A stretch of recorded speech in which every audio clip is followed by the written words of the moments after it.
Be sure to subscribe, hit the like button, leave a comment, all that good stuff. All right, Bill, you're in the Windy City. You're in Chicago. Beautiful Chicago.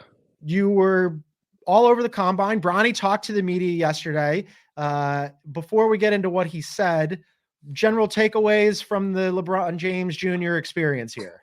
So I just got a text message from J.A. Adonde, who snapped a photo of me interviewing Bronny, and I look stalkerly obsessed. So it's making me that look on my face is not. I'm sorry, Bronny. All right, so I said this yesterday. So I went to the start of his scrimmage and then had to come back. I missed the back end of his scrimmage because we were doing the pod on CBS Sports Network, and I said that he looked tiny. And then he kind of vanished. He also played awful the rest of the way. I think he was 2 for 8. Did he? He had 4 points. He missed all. I think 0 for 4 on 3. He had almost as many turnovers, 3 as points. Now I did not see that part of the game. I just saw the box score. But talking to people who were there, he did not look good. And so going into the interview with him, right? He did this media session where you're at a table and you all crowd around. It's obnoxious, and it's going to sound like I'm exaggerating, but I was so unimpressed with him physically when I saw him on the floor. He was obviously unimpressive to the people who saw him actually compete. I didn't see him take any shots. He vanished in the time that I was there watching him play. I'm not sure, and I've interviewed everybody, LeBron, Mahomes. I'm not sure I've been around a more impressive person in the interview. I was dumbfounded by how likable, mature, thoughtful. He is an impressive human being. And maybe that'll translate, maybe it won't, but he's got a I don't know, man. He's got a charisma that is extraordinarily likable and humble. And that's 20 minutes. I was so impressed by him, the person. I was shocked. How old is he? 18, 19? Yeah. So I interviewed other kids, and they're nice young men, but they're still like we all are. There's some wisdom to this dude. I don't know if that translates. He's still 6'1.5", right? He still can't shoot. But I know you're going to play a clip. Can I tell you I thought the most interesting thing he said real quick? It's not part of the clip. Somebody asked him everybody asked who's your comp, right, in the NBA. Yeah. Who do you? And everyone goes, I can be maybe a Giannis meets Tatum. His answer, he said, I want to be a team player. I want to fill whatever niche. I want to survive in the NBA. I don't need to be a star. I just want to have a role. Davion Mitchell, Drew Holiday, Derek White was what he aspires to be. Yeah, I saw that, and I thought that those were great players to aspire to. The two of them, Drew Holiday and Derek White, are among the best defenders in the NBA.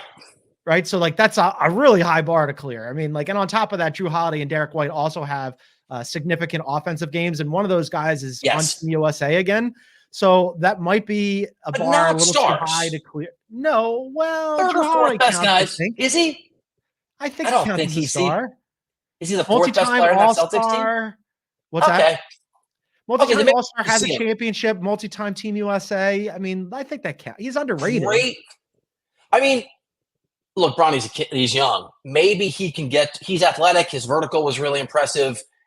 He's a shooting guard who can't really handle the ball well enough, but he's athletic. Maybe he can be a defensive force and then grow from there.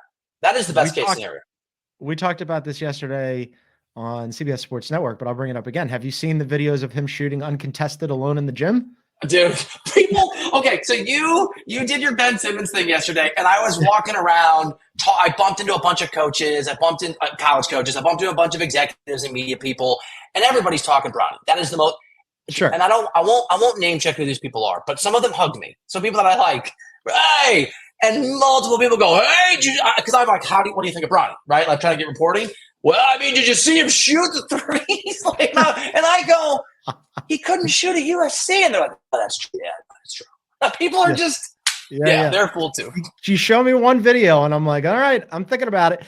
So not surprisingly, as you mentioned, he was accosted in a media scrum and was asked a lot of questions. And one of the main questions he was asked was, hey man, is it your dream to play with your dad? And he had a really interesting answer. Here's what he said.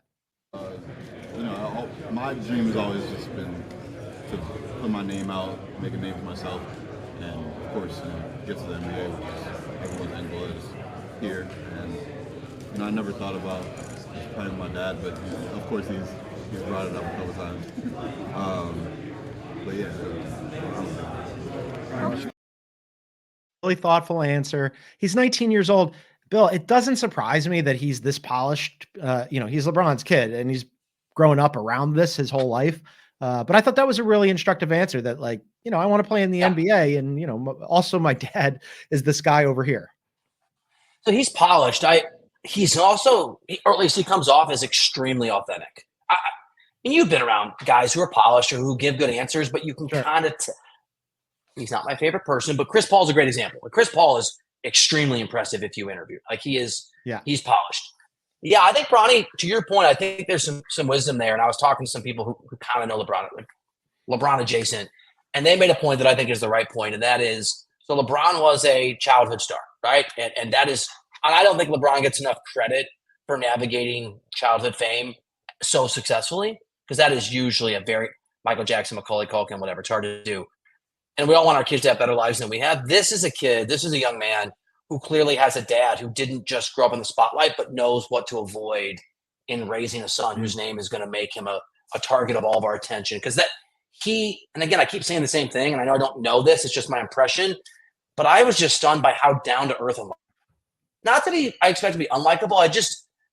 I thought he would grow up in some sort of ivory tower where maybe you just don't have an awareness of certain things. And he isn't. I can see why people think he'll be an incredible teammate and super coachable. I hope he makes it. I don't think he's going to, but I want to be wrong. I really like him, John.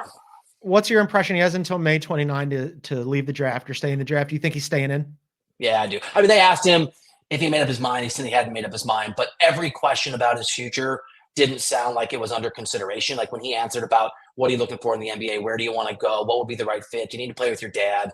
It sounded like he was talking in the present tense and not the future tense. Yeah, I think he's going. Don't you? Just from a distance?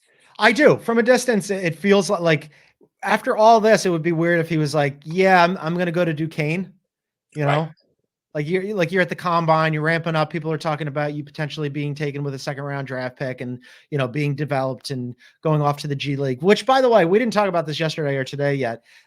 There were people in the media who were pumping him up as like a G League draw. Oh, yes. Can we? Yes. Woj was part of it.